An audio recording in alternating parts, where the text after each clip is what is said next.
Oke, maaf, tiba-tiba nge-hang. Nah, oke lanjut, dikit lagi sebelum kita break. Ini selesai dulu soalnya. Excuse me, misi. Ya, ada apa?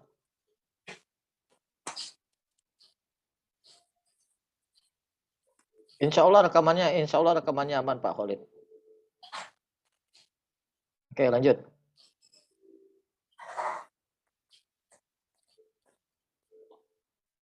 Dikit lagi nih soalnya. Mbak, Share screen.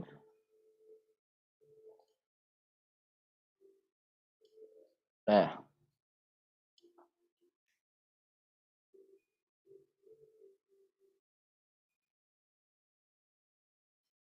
kita cari di mana area-area pentingnya. Nah, ini kita asal garis aja dulu. Kita asal tarik aja dulu area-areanya. Kita lihat. Nah, di sini kayaknya ada area nih. Sening berbalik di sini. Tuh. Nah, mana lagi? Oh, ini kayaknya di sini nih. Sering terjadi pembalikan-pembalikan di sini. Dua. Di mana lagi nih kira-kira? Di mana lagi? Oh, di sini.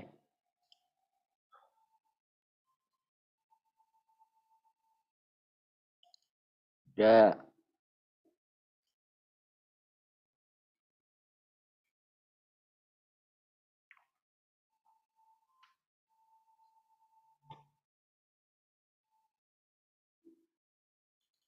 Empat.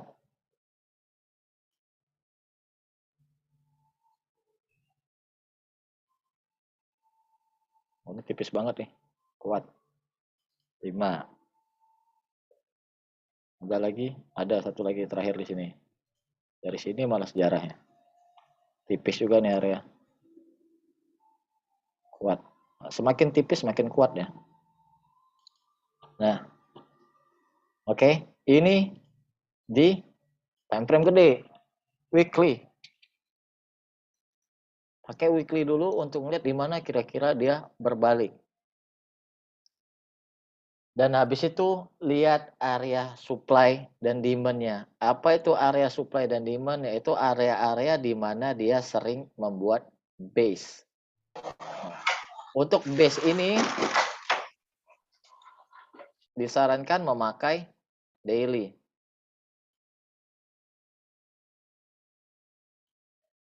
Cari di mana base-base-nya. Area-area supply and demand-nya. Apa itu base?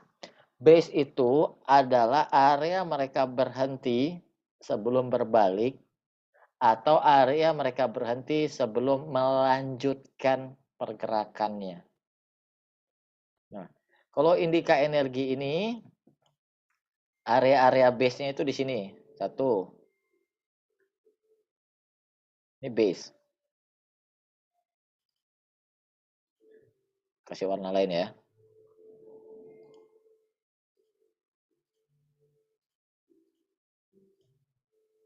Ini base, ini base. Bahasa kerennya ini adalah area base to base, base. Ini ada area base juga nih, gede base-nya.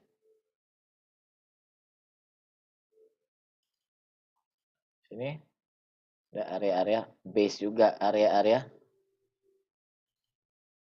entah akumulasi, entah distribusi, kita nggak tahu tergantung dari base.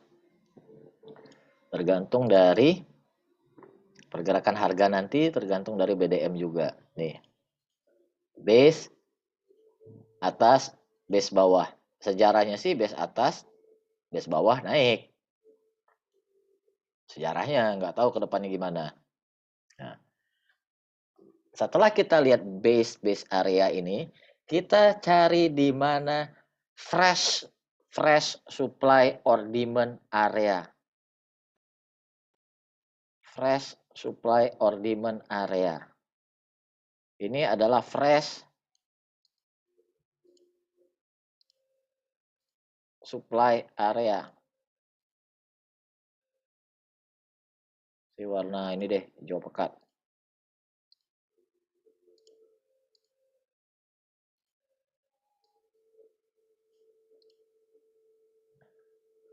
Kalau bawahnya di mana fresh demand areanya? Di sini.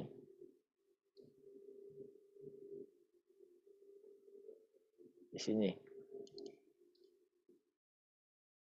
Nah, bisa, ini kan belum tersentuh, kasih perpanjang. Nah,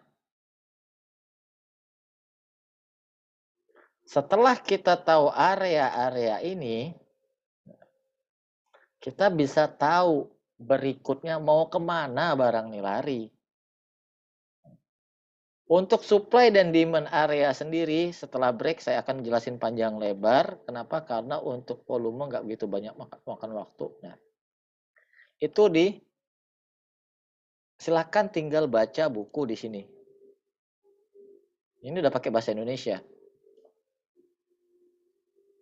Di bagian price, supply and demand.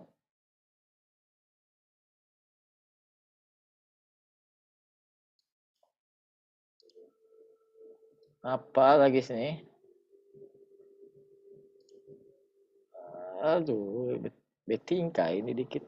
Bentar ya, sorry.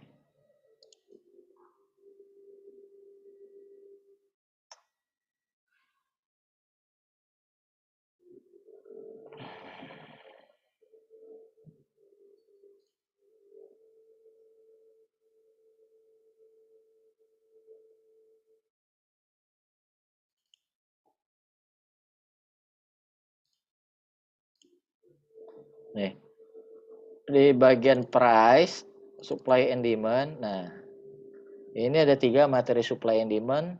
Kalau yang basic, yang ini saya minta baca kan back to basic supply and demand. Nah, kalau mau lebih jauh, lebih tahu tentang supply and demand, baca yang ini, supply and demand advance.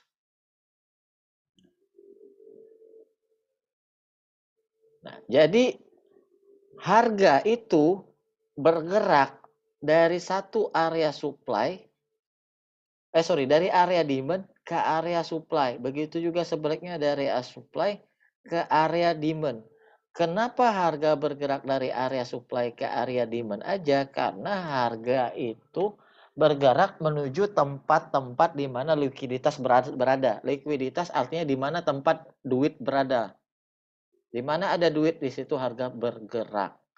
Nah, yang dimaksud dengan area-area demand atau supply nih, menemukan supply and demand level pada grafik harga tidaklah begitu sulit. Hal pertama yang dilakukan adalah area grafik di mana tuh. Setelah dia membentuk rally atau drop secara signifikan untuk follow order. Jadi ketika sebelum dia breakout, sebelum dia gerak banyak, area-area base dia itulah adalah area-area demand-nya. Sini, area demand. Nah, ini kan supply yang berasal, harga bergerak gara-gara ada supply nih, maka harga turun. Area base-nya di sini. Kalau satu saat harga berbalik naik, paling sampai ke atas ini aja. Oke. Bisa dibaca base turun. Nih.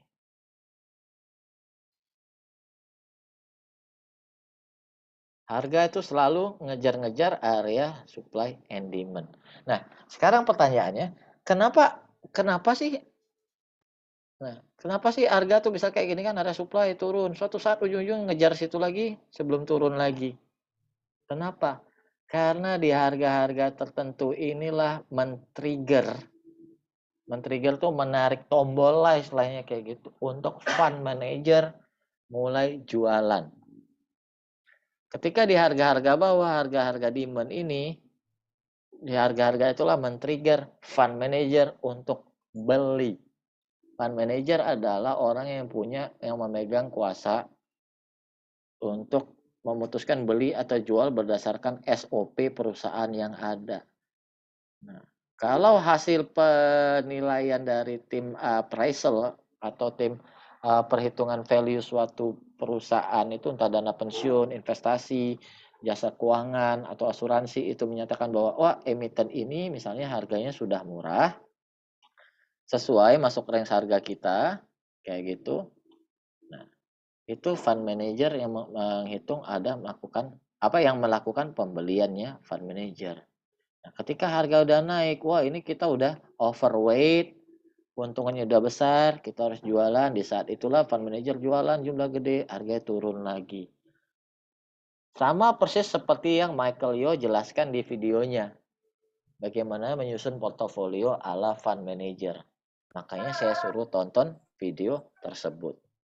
Oke. Setelah break kita akan lanjutkan lagi mengenai masalah supply and demand ini karena ini penting. Oke. Sekarang kita break dulu sampai jam 1. Habis itu kita lanjutkan lagi masalah price dan kalau ada waktu kosong sebelum jam 1 kita masuk lagi, tolong dibaca-baca minimal yang back to basic supply and demand. Oke ya. Oke. Buku-bukunya ada di grup, semuanya sudah di-pin. Nah, di sesi kedua kita akan membahas perbedaan supply and demand area sama support dan resistance. Apa bedanya support dan resistance? Apa bedanya supply and demand? Dan mana yang lebih kuat antara supply and demand atau support and resistance di sesi kedua nanti. Oke, kita masuk lagi jam 1. Selamat beristirahat, selamat sholat. Assalamualaikum warahmatullahi wabarakatuh. Waalaikumsalam Waalaikumsalam warahmatullahi wabarakatuh.